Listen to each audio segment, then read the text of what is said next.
దేవునికి స్తోత్రం. ఈ దిన కల్వరి కృపామయుడైన దేవాదేవుడైన యెహోవా మహోన్నతమైన వాగ్దానం. ఆయన రక్తం వలన పరిశుద్ధ స్థలం నందు ప్రవేశించుటకు మనకు ధైర్యం కలిగి ఉన్నది. హెబ్రీయులకు రాసిన పత్రిక 10వ అధ్యాయం 20వ వచనం. ప్రియా కల్వరి కృపామయుడైన దేవాదేవుని బిడ్డలారా, ప్రభువైన యేసుక్రీస్తు ఉన్నతమైన నామములో మీ అందరికీ నా హృదయపూర్వకమైన శుభాభివందనాలు ఈ ఉదయకాల సమయంలో ప్రభు పేరిట మీకు తెలియపరుస్తున్నాను. దేవుని బిడ్డలారా, మీరందరూ బాగున్నారు కదూ? ఆ మహిమాస్వరూపుడి యొక్క మహాకృప మీతో, మీ బిడ్డలతో, మీ కుటుంబంతో ఉండి గొప్ప కార్యాలు మీ కుటుంబంలో జరిగించి మీకు సమాధానం, నెమ్మది, ఆదరణ దయచేయను గాక. యేసుక్రీస్తు ప్రభువారి యొక్క రక్తం మన జీవితంలో ప్రతి పాపం నుండి మనల్ని పవిత్రపరిచే రక్తం. ఆయన రక్తం వలన పరిశుద్ధ స్థలం ముందు ప్రవేశించడానికి మనకి దేవాదేవుడు ధైర్యం కలిగజేస్తున్నాడు. యేసు రక్తంలో గొప్ప ప్రభావం ఉంది. యేసుక్రీస్తు రక్తం ద్వారా మన పాపములన్నింటినీ క్షమించబడుచున్నవి, మన శాపాలన్నీ విరగొట్టబడుచున్నవి. నిశ్చయంగా మనం ప్రభువు రక్తం ద్వారా ఆదరించబడుతున్నాం, బలపరచబడుచున్నాం.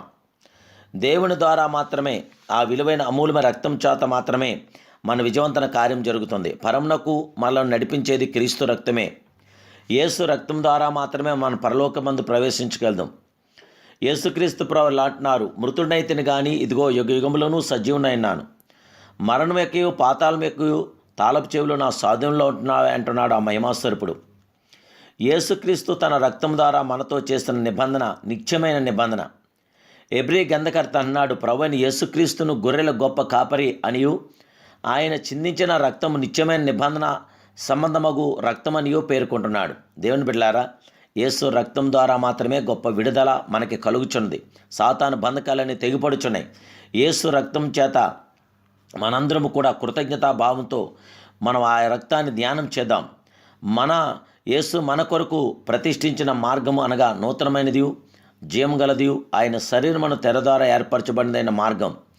ఆయన రక్తం వల్ల పరిశుద్ధ స్థలం ముందు ప్రవేశించడానికి మనకు ధైర్యం కలిగి ఉన్నది. యేసు రక్తమే మనకు జయం చేస్తుంది. సీనాయి పర్వత శిఖరమున దేవుడు చేసిన పాత నిబంధన రాతి పలకల్లో రాయబడింది.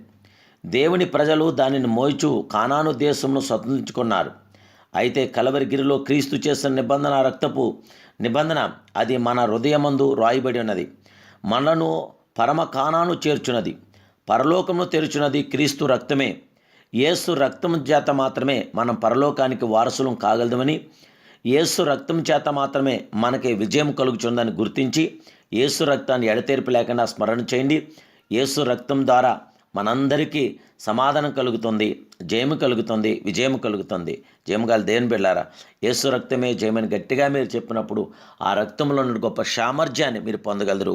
ప్రభు కృపానిచ్చు మీతో ఉండుగాక. ప్రార్థన. మహాపరిశుద్ధుడును మహోన్నతుడు సర్వోన్నతుడైన ప్రియ పరమ తండ్రి, కలవరి మోచకుడా, కలవరి కార్యసాధకుడా, కలవరి కృపామయడానికి స్తోత్రాలు. ఈ ఉదయకాల సమయంలో మీరిచ్చిన ఈ శుభవాగ్దానం ద్వారా నైనా నీ కలవరి రక్తం వల్ల పరిశుద్ధ స్థలంలో మేము ప్రవేశించడానికి మాకు ధైర్యం కలిగజేస్తున్నారు తెలియపరిచారు గనక, యేసు నీ రక్తం చేత మమ్మల్ని అందరినీ బలపరిచి స్థిరపరిచి పరిశుద్ధ స్థలములో మేము ప్రవేశించడానికి మీ పరిశుద్ధాత్మ తాకిడి మాకు దయచేయమని ఏస్తున్నాను ప్రార్థిస్తున్నాను పరమ తండ్రి. Amen, amen, amen. May God bless you.